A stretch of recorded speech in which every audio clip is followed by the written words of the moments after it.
نورستان له هغه ولایتونو څخه دی چې ګڼ ځنګلونه لري او ځینې د تیرو 2 لسیزو جګړو پر مهال او د اورلګیدنو له امله له منځه تللي دي. تازه د دې ولایت د کرنې ریاست مسوولین وایي قومي شوراګانې چې په تیر کې د ځنګلونو له منځه وړلو څخه د مخنیوي لپاره رول درلود بیرته فعال کړي دي او دغه شوراګانې د هغو کسانو پر وړاندې به چې د ځنګلونو په ویجاړولو لاس پورې کړي قانوني چلند وکړي.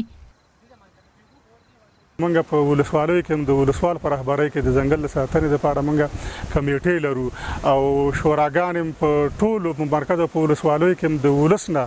د ځنګل د ساتنې لپاره شوراګانې فعال کړي دي او همدغه شوراګانې دي چې د دولت سره په همغږۍ باندې ځنګل ساتي او خپل د هغه پخوا چې بناغه په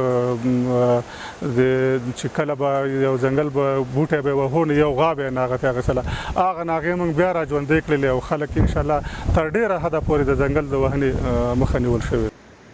له دې سره د نورستان اوسیدونکو د ځنګلونو له وهلو څخه د مخنیوي لپاره د قومي شوراګانو د بیا فعالیت له پیلېدو هرکلی کوي او له مسوولینو غواړي په دغه ولایت کې د له منځه وړل شویو ځنګلونو بیا احیا لپاره د اقدام وکړي.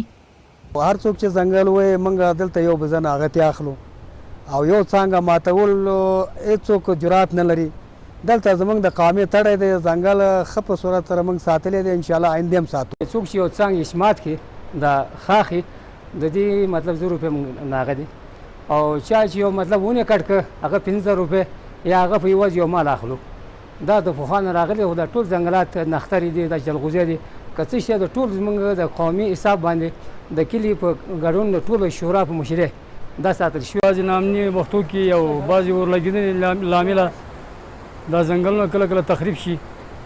نو موږ د دولت څخه دا وختونه لرو چې کوم خالیګاه چې وي هغوی مصنوعي بوټي کښېنوي یا زراعتي بوټي کښېنوي چې بېرته د وطن ښکلا پیدا کړي. د نورستان د کرنې ریاست د مسوولینو په خبره د تیرو جګړو او اورلګیدنو له کبله د دې ولایت په مرکز او لرو پرتو ولسوالیو کې نږدې 6 سلنې ځنګلونه له منځه تللي دي او دوی په هڅه کې دي څو هغه بیا احیا